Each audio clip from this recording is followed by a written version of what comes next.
Halo, selamat berjumpa kembali dan selamat datang di Netrindo Trader ya. Kali ini kita akan bahas lagi pergerakan gold, dan kemarin itu ada rilis berita Core Inflation Rate atau Inflation Rate di Amerika yang sempat mempengaruhi beberapa mata uang termasuk gold juga ya. Jadi sempat ditarik turun, naik tarik ke atas, jadi dikocok-kocok lah, harganya naik turun sangat cepat di waktu perilisan berita. Tapi yang paling menjadi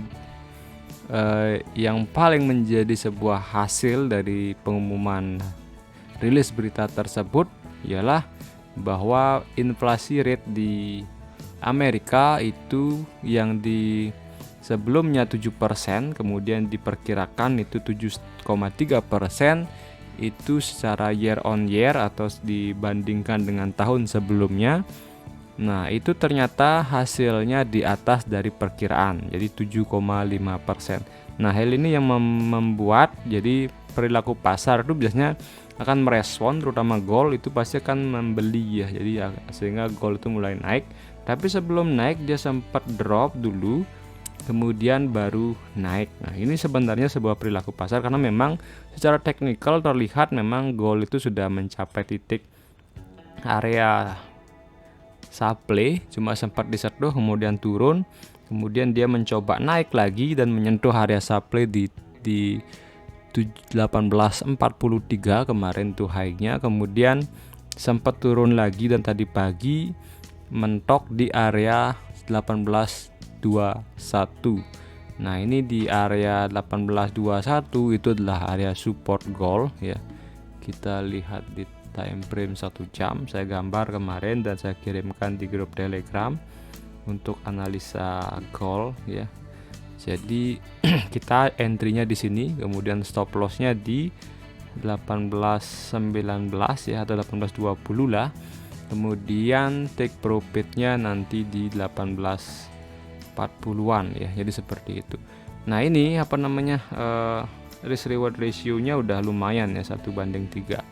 Jadi kalau mau di close di harga ini juga nggak apa, ini juga sudah 1:2 ya, sampai 1841 atau high tertinggi kemarin kita ikutin, atau kita bisa lebih tinggi lagi di trend line di secara daily ya. Jadi ketika menyentuh trend line ini kemungkinan gold akan turun atau dia akan break trend line ini. Nah, mungkin akan tertahan di sini juga karena kemarin saja dia menyentuh area ini kemudian drop lagi, kemudian tertahan di area support 1821. Jadi kalau gold menembus area support 1821, maka gold bisa turun lebih lanjut mungkin ke area 1790 atau bahkan ke 1780.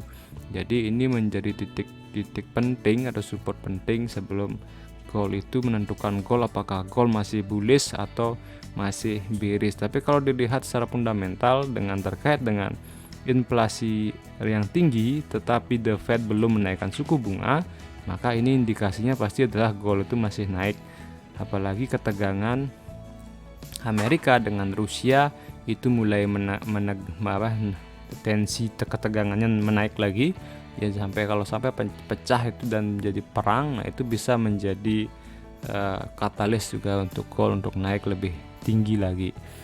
Nah, ini menjadi dua hal ini yang menjadi inflasi dan ketegangan Rusia dengan Ukraina ini juga karena Ukraina juga mau masuk NATO ya. Jadi ketika itu dihalangi oleh Rusia dan tidak diinginkan oleh Rusia untuk menghalangi, nanti takutnya si Rusia takut ketika Ukraina masuk NATO dan NATO membuat pangkalan di militer di perbatasan. Jadi itu yang ditakutkan oleh Rusia sehingga menimbulkan ketegangan.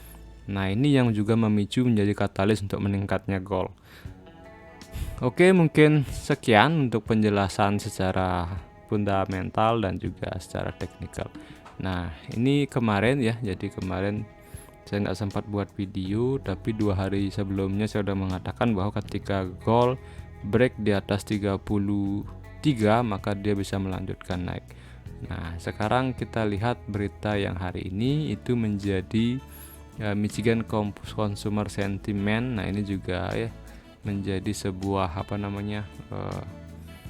impact yang positif atau yang berdampak besar terhadap pergerakan harga gold, kemudian juga ini ya.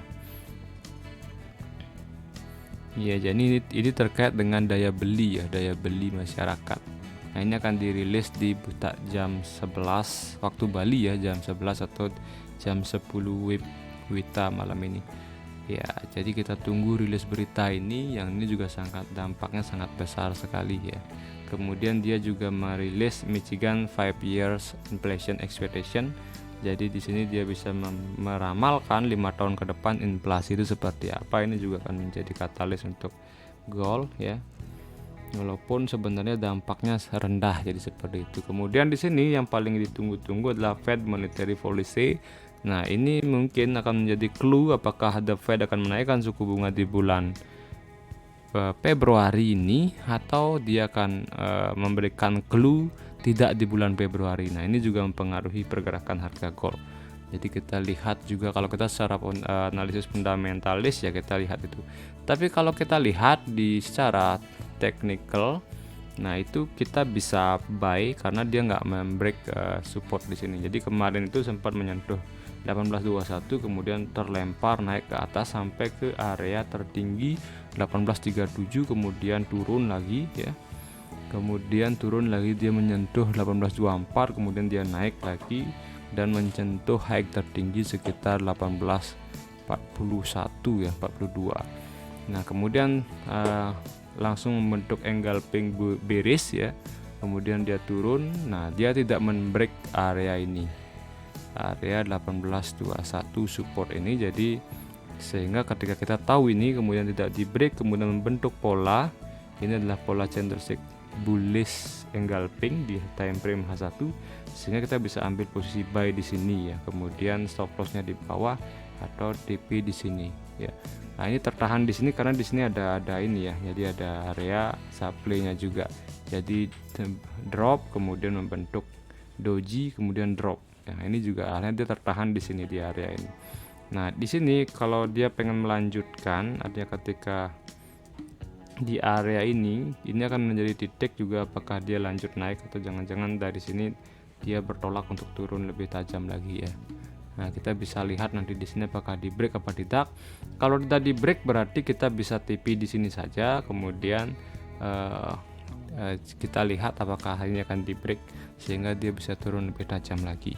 Nah, itu untuk perkirakan pergerakan harga gold ya. Jadi bagaimana forecastnya pergerakan harga gold untuk hari ini. Jadi yang sudah buy di sini saya ucapkan selamat untuk floating profit ya. Jadi bisa nanti apakah kalian misalnya kalian ragu-ragu dan takut tiba-tiba dia turun, ya bisa pindahkan stop lossnya di area di atas dari beberapa pip, mungkin 10 atau mungkin beberapa pip dari entry posisi ya, sehingga ketika dia turun kita nggak loss, sehingga yang paling tidak profit sedikit gitu ya.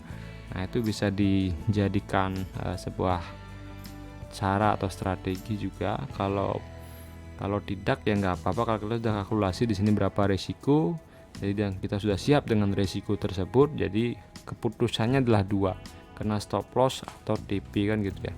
Jadi nanti bisa diinikan. Dan setiap kena stop loss ataupun TP itu jangan langsung open posisi, tapi kita juga buat planning lagi ya, kemudian eksekusi lagi planning tersebut, trading plan-nya. Oke, mungkin sekian dari saya untuk analisa gold hari ini. Jangan lupa like, kemudian komen dan juga share. Kemudian jika ingin bergabung di grup Telegram, kalian bisa klik linknya di kolom deskripsi. Saya ucapkan terima kasih kepada para subscriber dan yang baru menonton channel YouTube Netrindo Trader. Saya mohon dukungannya untuk di subscribe, kemudian di like dan klik tombol lonceng sehingga mendapatkan update video terbaru dari kami. Oke, sekian dari saya, sampai berjumpa kembali di video selanjutnya.